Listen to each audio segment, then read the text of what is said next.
आदाब नाजरीन, IND today के खबरनामे में आपका खैर मकदम है। हर खबर है ख़ास। उन ख़ास खबरों में से हमने आपके लिए कुछ समेट कर लाई हैं कुछ ख़ास खबरें। देखते हैं ये खबरनामा।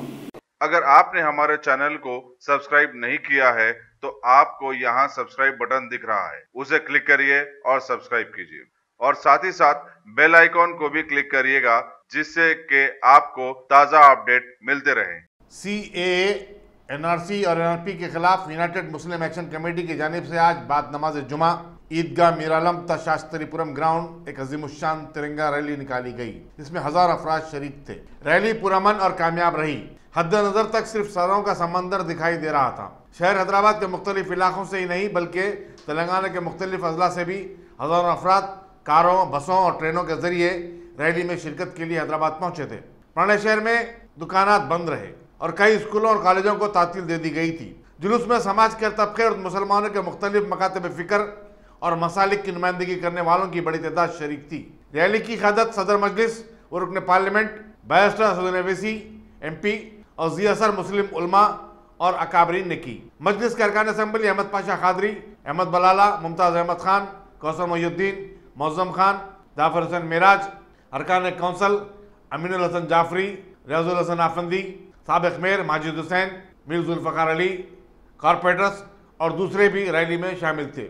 जिन अहम उलमा और शख्सियतों को रैली में देखा गया उनमें शेखुल जामिया मुफ्ती खलील अहमद, अमीर जामिया निज़ामिया मौलाना अकबर निज़ामुद्दीन, सदर इमारत इस्लामिया हैदराबाद मौलाना हुसामुद्दीन सानी जाफर पाशा, सदर जमीयत उलमा तेलंगाना व आंध्र प्रदेश हाफिज शब्बीर अहमद साबिक MLC, सदर जमात इस्लामी हामिद मोहम्मद खान, मौलाना मुर्तज़ा पाशा, मौलाना मसूद हुसैन मुश्तदी, मौलाना निसार हैदर आगा, सदर खादरिया इंटरनेशनल ऑर्गेनाइजेशन मौलाना सईद हसन सईद खादरी, सदर उर्दू अकेडमी रहीमुद्दीन अंसारी, मुनीरुद्दीन मुख्तार, नायब सदर तामीर मिल्लत ज़ियाउद्दीन नैयर, सदर नशीद हज कमेटी मसीउल्लाह खान, उस्मानिया यूनिवर्सिटी तलबा यूनियन के साबिक सदर शरद चमार और दूसरे काबिल ज़िक्र हैं।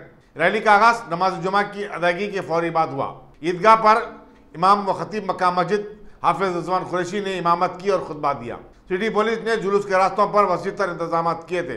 कई मकामात पर ट्रैफिक का रुख दूसरी तरफ मोड़ देना पड़ा। मुख्तलिफ महलों से भी जत्थों की शक्ल में सैकड़ों अफराद कौमी परचम और मुखालिफ CAA NRC प्लेकार्ड हाथों में लिए मरकजी रैली में शामिल हो रहे थे। बुरखापोश खवातीन और तालिबात की बड़ी तादाद भी जोश व खरोश के साथ रैली का हिस्सा बनी हुई थी। रैली से इज़हार यकीनत करते हुए सिख तबके से ताल्लुक़ रखने वाले अफराद भी रैली और जलसे में शरीक थे। सिटी पुलिस ने रैली और जलसे के लिए 2 बजे तक 5 बजे का वक्त मुकर्रर किया था।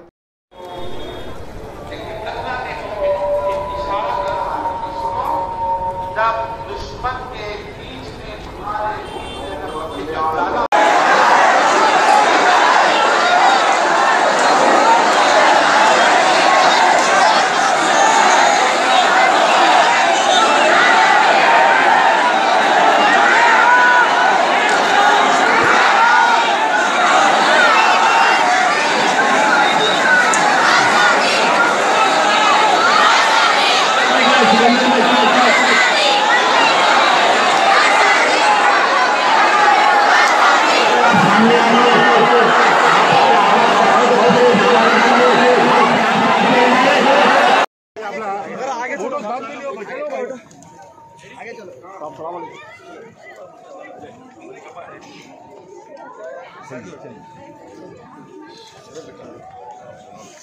चलिए हाँ भाई चलिए मत करो भाई।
जो हजरात बाहर है वो अंदर तशरीफ लाइए, अंदर बहुत जगह है। पीछे जो हजरात है सामने आइए, सब बनाइए तो आगे जो हजरात पीछे है और खुतबा शुरू होने वाला है। और जो वो तिरंगे का बेइज्जती मत करिए, तिरंगे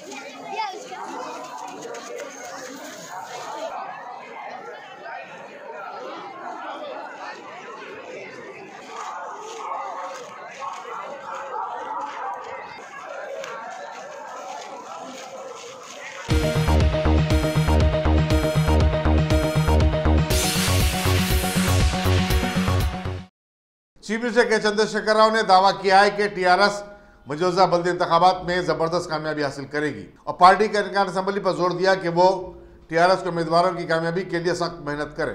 तेलंगाना भवन में कल रात पार्टी की अरकान असम्बली और पार्टी अहदेदारों के एक मुश्तरका इजलास से खिताब करते हुए उन्होंने कहा कि पार्टी टिकट से महरूम कायदीन को बगावत करने से रोकना होगा और ये जिम्मेदारी अरकान असम्बली की होगी। टीआरएस के कारकुन सदर के.टी. रामाराव कामयाबी के इम्कानात का जायजा लेते हुए पार्टी कायदीन की कारकर्दगी और मकबूलियत को मियार बनाते हुए उम्मीदवारों में बी फॉर्म तकसीम करेंगे। जिन पार्टी कायदीन को टिकट नहीं दिया गया है उन्हें मुख्तलिफ नामजद ओहदों पर नामजद किया जाएगा। उम्मीदवारों को हैसियत देने का काम जुमे को मुकम्मल कर लिया जाएगा। चीफ मिनिस्टर ने पार्टी कायदीन पर जोर दिया कि वो घर घर जाकर राय दहिंदों से राब्ता पैदा करें और उन्हें पार्टी की पॉलिसियों और प्रोग्रामों से वाकिफ करवाएं।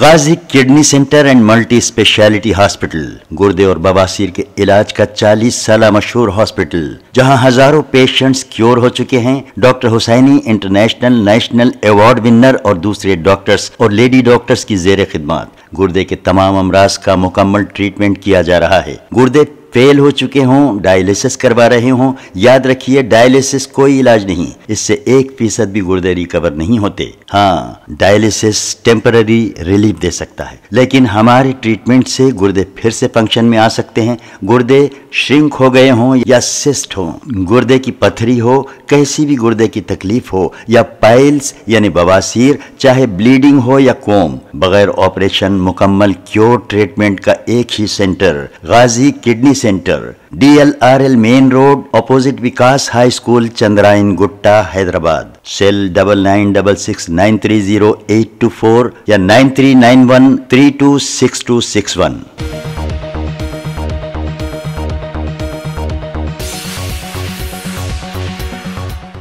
वजीर सनत व इंफॉर्मेशन टेक्नोलॉजी KT रामाराव ने दिल्ली मुंबई सनती कॉरिडोर के तर्ज पर हैदराबाद, बेंगलुरु और चेन्नई को मिलाते हुए जुनूबी सनती कॉरिडोर बनाने की तजवीज़ पेश की। मरकजी वजीर सनत व कॉमर्स पीयूष गोयल से कल दिल्ली में मुलाकात के दौरान रियासती वजीर KT रामाराव ने कहा कि हैदराबाद और नागपुर और हैदराबाद और वारंगल में भी मजीद 2 नए कॉरिडोर बनाए जा सकते हैं। उन्होंने मरकजी बजट में तेलंगाना की सनती तरक्की के लिए खातरखा फंड फराहम करने की भी मांग की। उन्होंने पीयूष गोयल को 17 फरवरी को हैदराबाद में होने वाली बायो एशिया 2020 कॉन्फ्रेंस में शिरकत की दावत भी दी।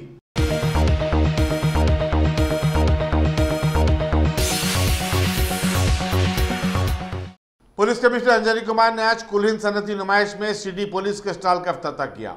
इस मौके पर additional commissioner crime Shikha Goyal, additional commissioner traffic Anil Kumar और स्कूली तलबा तालिबात की बड़ी तादाद मौजूद थी। Deputy commissioner police central zone Vishwa Prasad ने खैर मकदम किया।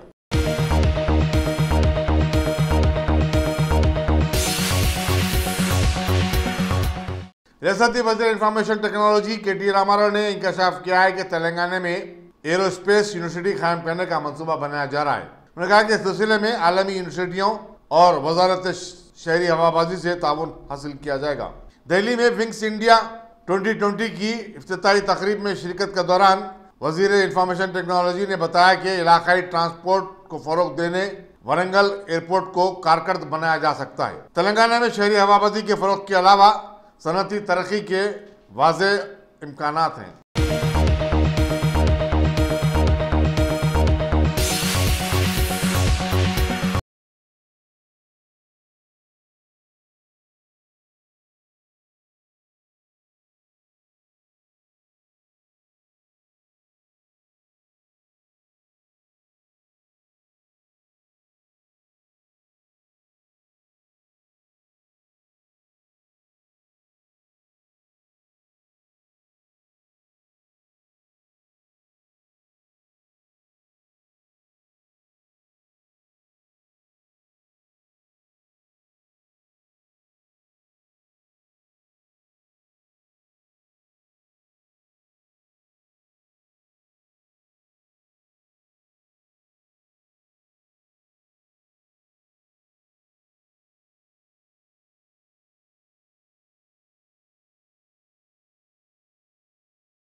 कानून तरमीमी शरीयत के खिलाफ मुल्क डिस्ट्रिक्ट में रैली मुनक्किद की गई।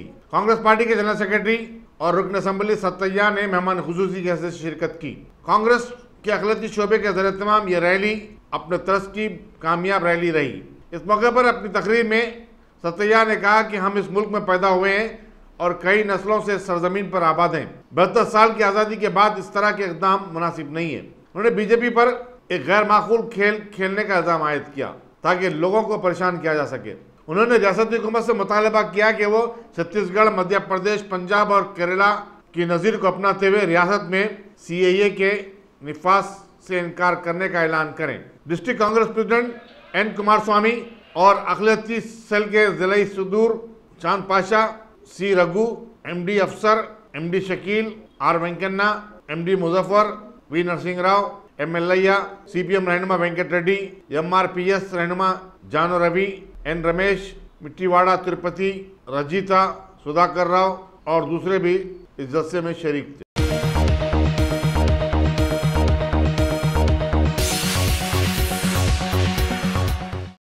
हनमकुंडा ज़िले वारंगल में प्रेस क्लब की एक 2 मंजिला इमारत का इफ्तिताह अमल में आया। इसमें एक एयर कंडीशन कॉन्फ्रेंस हॉल भी शामिल है। सदरनशीन रियासती प्रेस अकेडमी अल्लम नारायण ने इस इमारत का इफ्तिताह किया। वारंगल ईस्ट के MLA D विनय भास्कर और ग्रेटर वारंगल के मेयर G प्रकाश राव मेहमान खुसूसी के हैसियत से शरीक थे। इस मौके पर प्रेस क्लब के सदर तिम्मा श्रीधर रेड्डी, जनरल सेक्रेटरी वेंकटेश्वरलू और दीगर भी मौजूद थे। प्रेस अकेडमी के सदरनशीन अल्लम नारायण ने कहा कि रियासती चीफ मिनिस्टर के चंद्रशेखर राव सहाफियों की बहबूद के लिए बहुत कुछ कर रहे हैं। कई जगहों पर मकानात दिए गए हैं और कई जगह सहाफियों को मकानात के लिए जमीन देने और पेंशन की इजराई की भी कोशिश की जा रही है।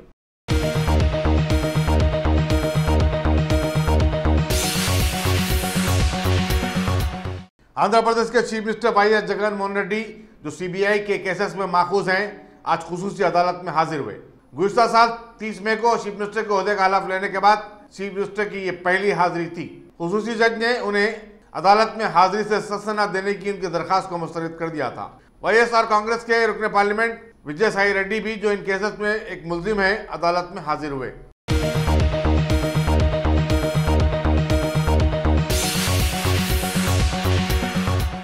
राज्यसभा में कांग्रेस के लीडर गुलाम नबी आजाद ने जम्मू कश्मीर में अंदरून एक हफ्ता मामूल के हालात को बहाल करने से मुतालिक सुप्रीम कोर्ट के फैसले का खैर मकदम किया है। अखबारी नुमाइंदों से बातचीत करते हुए साबिक चीफ मिनिस्टर गुलाम नबी आजाद ने कहा कि जम्मू कश्मीर का हर शख्स सुप्रीम कोर्ट की तरफ से ऐसे अहकाम का मुंतजिर था। अदालत आलिया ने मरकजी हुकूमत को 5 अगस्त 2019 से कबल के हालात को बहाल करने का हुक्म दिया है, जिसमें इंटरनेट की बहाली भी शामिल है। हुकूमत ने अदालत को यह बावर करवाने की कोशिश की थी कि आवाम के मफाद में इंटरनेट पर पाबंदी लगाई गई है। सुप्रीम कोर्ट ने मरकजी ज़ेर इंतजाम रियासत जम्मू कश्मीर के एडमिनिस्ट्रेशन को 1 हफ्ते में अपनी रिपोर्ट अदालत में पेश करने की भी हिदायत दी।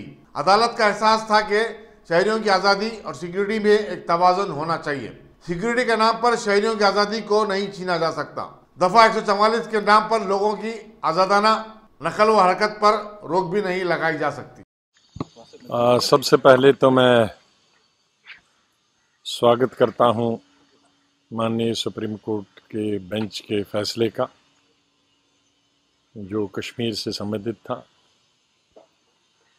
और पूरा देश और पूरा विशेष रूप से जम्मू कश्मीर के लोग इंतज़ार कर रहे थे सुप्रीम कोर्ट के इस निर्णय का। और जनता को और जम्मू कश्मीर के लोगों को विशेष रूप से सुप्रीम कोर्ट पर पूरा भरोसा था, क्योंकि जिस तरह से केंद्रीय सरकार ने जम्मू कश्मीर के 2 हिस्से किए, उसे यूनियन टेरिटरी बनाया, जिस तरह से केंद्रीय सरकार ने शायद इतिहास में हिंदुस्तान के या विश्व के पहली दफ़ा टूरिस्ट को वहाँ से बुला लिया, यात्रियों को वहाँ से बुलाया और एक कानून बनाया, जिसे जनता के सामने तो पेश किया गया लोगों के लिए, लेकिन असली में वो जम्मू कश्मीर के लोगों को ख़त्म करने के लिए था। उनकी पहचान ख़त्म करने के लिए, उनकी हिस्ट्री ख़त्म करने के लिए, उनका जोग्राफिया ख़त्म करने के लिए, उनका इतिहास ख़त्म करने के लिए, और जम्मू कश्मीर की जो इकॉनमी है उसको ख़त्म करने के लिए, जम्मू कश्मीर की शिक्षा को ख़त्म करने के लिए, जम्मू कश्मीर का पर्यटन ख़त्म करने के लिए, जम्मू कश्मीर का बिजनेस ख़त्म करने के लिए ये केंद्रीय सरकार ने एक स्कीम बनाई और उसको अलग अलग तरीके से दुनिया के सामने पेश किया। और उसके साथ जो 2-3 चीज़ें की स्टेट को तो डिवाइड किया ही, तमाम लीडरों को नज़रबंद रखा गया और आज भी जो लीडर्स हैं वो नज़रबंद है और सेकंड और थर्ड लाइन के लीडर्स जेलों में हैं, कश्मीर, जम्मू कश्मीर में भी और हिंदुस्तान के दूसरे प्रांतों में भी। और तीसरी बात की कि रिस्ट्रिक्शंस लगा दिए, टेलीफोन पे रिस्ट्रिक्शन लगा दिया, इंटरनेट पे रिस्ट्रिक्शंस लगा दी, पाबंदी लगा दी, व्हाट्सएप पे मैसेजेस पे पाबंदी लगा दी। कुछ दिनों से अब टेलीफोन शुरू हो गया। तो इंटरनेट पे पाबंदी लगाने का मतलब है कि कोई बिज़नेस नहीं कर सकता है, तिजारत नहीं कर सकता।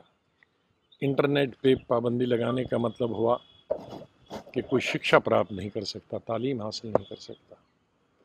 इंटरनेट पे पाबंदी लगाने का मतलब है कि जो स्वास्थ्य से संबंधित, हेल्थ से संबंधित चीज़ें हैं, डॉक्टर के पास कोई पहुंच नहीं पाए या कोई इलाज नहीं कर पाए।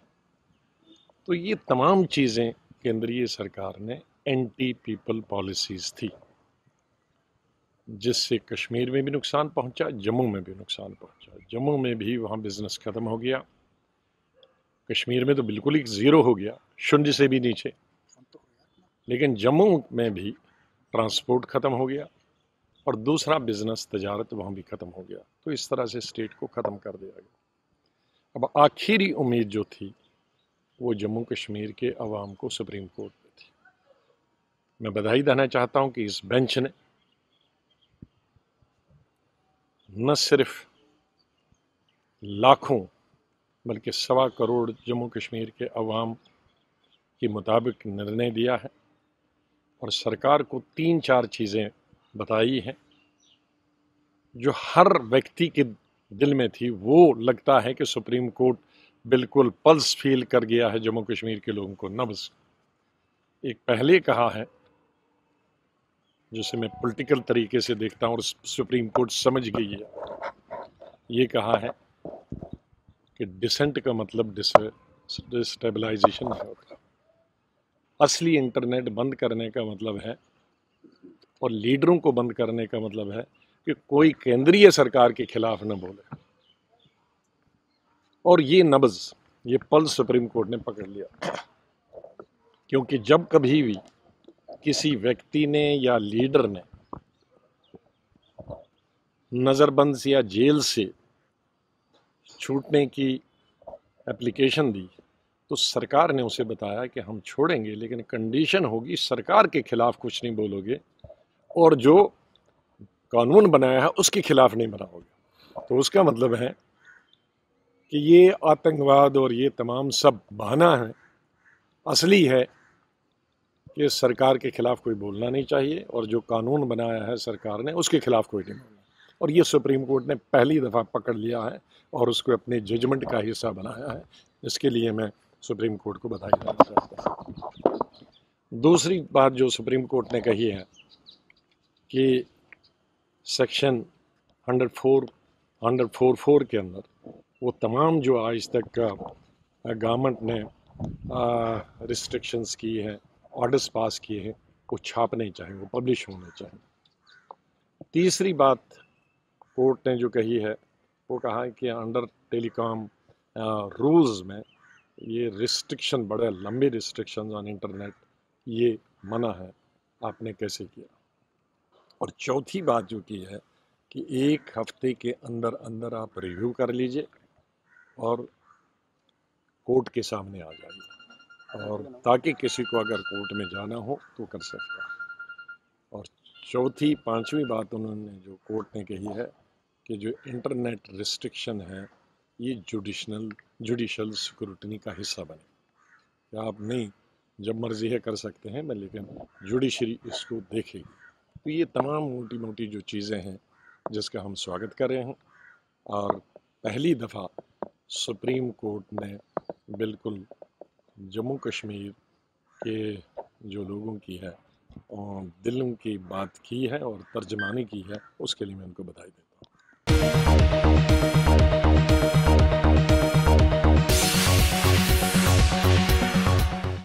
बीजेपी के कौमी सेक्रेटरी राहुल सिन्हा ने चीफ मिनिस्टर ममता बनर्जी पर मगरबी बंगाल को दहशतगर्द रियासत में तब्दील कर देने का इल्जाम आयद किया। बुरदावन में पार्टी के जलसे से खिताब के बाद रिपोर्टरों से बातचीत करते हुए राहुल सिन्हा ने कहा कि गुज़िश्ता पार्लिमानी इंतखाबात में अवाम ने बीजेपी को 18 सीटें देते हुए ममता बनर्जी के मुंह पे तमाचा मारा है और 2021 में वो उनके मुंह पर आखिरी तमाचा रसीद करते हुए उन्हें इक़्तिदार से बेदखल कर देंगे। राहुल सिन्हा ने कहा कि रियासत में बीजेपी के कारकुनों को मंसूबाबंद तरीके से तशद्दुद का निशाना बनाया जा रहा है।